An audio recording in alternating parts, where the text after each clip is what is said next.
আল্লাহ তাআলা সম্পত্তি বন্টনের ক্ষেত্রে কোরআনের নির্দেশ হলো, আল্লাহ বলছেন লিযযাকারি মিসলু হাজ্জিল উনসায়াইন, দুই মেয়ের সমান পাবে এক ছেলে। এই বন্টনটি সরাসরি আল্লাহ করে দিয়েছেন। কে করেছেন বলেন? আল্লাহ করেছেন, যে প্রত্যেক দুইটা মেয়ে যতটুকুন পাবে একজন ছেলে দুইজনের সমান করে পাবে। এই নির্দেশটা আল্লাহ। কিন্তু আপনার কাছে যদি ভালো না লাগে, আপনার কাছে যদি বুঝতে সক্ষম না হন, বুঝে যদি না আসে, তাহলে বোঝা গেল আপনি কোরআনের হেদায়েত থেকে বিচ্ছিন্ন হয়ে গিয়েছেন। নাউজুবিল্লাহ পড়েন, জোরে বলেন না নাউজুবিল্লাহ। আপনি কোরআন থেকে বিচ্ছিন্ন হয়ে যাওয়ার কারণে, কোরআনের নূর থেকে দূরে সরে যাওয়ার কারণে আপনার বুঝে আসে না। কোরআনে যেভাবে বলা আছে আপনাকে সেভাবেই বুঝতে হবে, সেভাবেই আপনাকে বুঝতে হবে। দেখেন, ইনসাফটা একটা উদাহরণ দিয়ে আমরা সহজে বুঝিয়ে সামনে গিয়ে যাব। সেটা কি? বিয়ের ক্ষেত্রে মহারানা মেয়েকে কোনো মহারানা দিতে হয় না ছেলেকে দিতে হয়? যিনি বর, যিনি দুলা, তার পক্ষ থেকে মহারানা নির্ধারিত হয় নাকি মেয়ের পক্ষ থেকে হয়? কথা বলেন, কার পক্ষ থেকে? ছেলের পক্ষ থেকে। ছেলে বলে যে আমি 5 লক্ষ টাকার মহারানার আওয়াজে বিয়েতে আবদ্ধ হলাম। অর্থাৎ ছেলে এই 5 লক্ষ টাকা পরিশোধ করবে, স্বর্ণ দিয়ে, গহনা দিয়ে, টাকা পয়সা দিয়ে, অর্থ দিয়ে, সম্পদ দিয়ে তিনি এই টাকাটা পরিশোধ করবেন। কিন্তু এমন কি কোনো বিষয় আছে যে নারী যিনি থাকবেন ওই মহিলার জন্যে, তার জন্য 5 লক্ষ টাকা, অথবা তার জন্য 2 লক্ষ টাকা, অথবা তার জন্য 1 লক্ষ টাকা, অথবা তার জন্য কোনো কিছুই দিতে হবে, এমন কি কোনো বিধান আছে? নাই। তাহলে ছেলের জন্য ডবল আপনি দেখলেন, ছেলেদের জন্য তো কতগুলো নির্দেশও আল্লাহ থেকে রয়ে গেছে, তাকে দ্বিগুণ দেওয়া হয়েছে। কিন্তু বিয়ে করার সময় সে একসাথে 5 লক্ষ টাকার সম্পদ, স্বর্ণ, গহনা, অর্থকরী, টাকা পয়সা তাকে বুঝিয়ে দিতে হবে। কিন্তু স্ত্রীর তো তাকে কোনো কিছু বুঝিয়ে দিতে হলো না।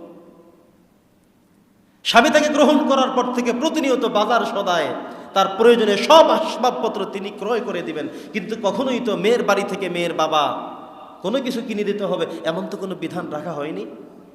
তো ছেলের আপনি দ্বিগুণ দেখলেন, কিন্তু আল্লাহ তো তাকে দ্বিগুণ দিয়েছে, তাকে খরচ করার রাস্তা দেখিয়ে দিয়েছে। মহারণা দিতে হবে তোমার, খরচ করতে হবে তোমার, বাজার করতে হবে তোমার, সব দায়িত্ব তোমার, এই জন্য তোমাকে ডবল দেয়া হলো। পড়েন না সুবহানাল্লাহ। আপনি শুধু সামান্য দেখে, অর্ধেক দেখে, কম দেখে ফুসকে উঠলেন, লাফিয়ে উঠলেন। আপনি তো পশ্চিমাদের কালচার আপনার সমাজে আবির্ভূত করতে পারবেন না। কোরআনের যে সংস্কার, কোরআন যে সংবিধান, সেই সংবিধানে আপনাকে ফলো করতে হবে।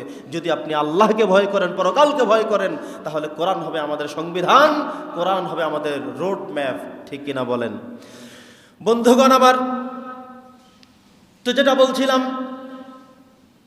আল্লাহ সুবহানাহু ওয়া তাআলা কোরআন কারিমে যে নির্দেশ আমাদেরকে দিলেন, ইন্নাল্লাহা ইয়া'মুরু বিল আদল, তোমাদেরকে আমি ইনসাফ করতে বললাম, ন্যায় প্রতিষ্ঠা করতে বললাম, আদালত করতে বললাম। এটা আমি আল্লাহর কোরআনের নির্দেশ, এমনকি নবী করিম সাল্লাল্লাহু আলাইহি সাল্লামের হাদিসের নির্দেশ। নবীজি কত চমৎকার করে বলেছেন, কিয়ামতের দিন, কঠিন মুসিবতের সময় সব মানুষ থাকবে গরমের তাপের মধ্যে, তীব্র দাহের মধ্যে, সূর্যের নিচে মানুষ দাঁড়ানো থাকবে। বেঈমান, কাফের, বেদিন, মুশরিকদের কষ্ট হবে। কিন্তু যে সমস্ত মানুষদেরকে আল্লাহ পছন্দ করে করে, বাছাই করে করে তার আরশে আজিমের নিচে স্তর ভাই দাঁড় করাবেন, তোর মধ্যে প্রথম শ্রেণী হলো ইমামুন আদিলুন, মানে হলো ন্যায় বিচারক। আর আল্লাহ সেই কথাই বললেন, ইন্নাল্লাহা ইয়া'মুরু বিল আদল, আমি তোমাদেরকে নির্দেশ দিলাম, নিশ্চয়ই আমি আল্লাহ তাআলা তোমাদেরকে নির্দেশ দিলাম। প্রথম নির্দেশ হলো তোমরা ইনসাফ করতে হবে, ন্যায় বিচার করতে হবে, সুশাসন করতে হবে।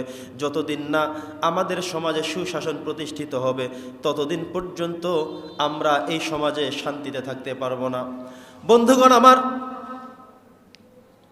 নবী করিম সাল্লাল্লাহু আলাইহি সাল্লাম বলেছেন, আমরা যেন মানুষের সাথে ইনসাফ করি, সুবিচার করি, জুলুম যেন না করি। জুলুম হলো অত্যন্ত ভয়াবহ একটি অপরাধযোগ্য কাজ। আপনি যদি জুলুম করে থাকেন, তাহলে আল্লাহ তাআলা আপনাকে কিয়ামতের দিন জালেম করে উঠাবেন, অপরাধী করে উঠাবেন। এমন এক অপরাধী, এমন এক শাস্তি আপনি ভোগ করতে হবে সেখানে, যার জন্য আপনি জান্নাতে ফিরে আসাটা কঠিন হয়ে যাবে। এই জন্য আল্লাহ তাআলা বলেছেন আমাদেরকে যে তোমরা মাজলুম হও, কিন্তু জালেম হও না।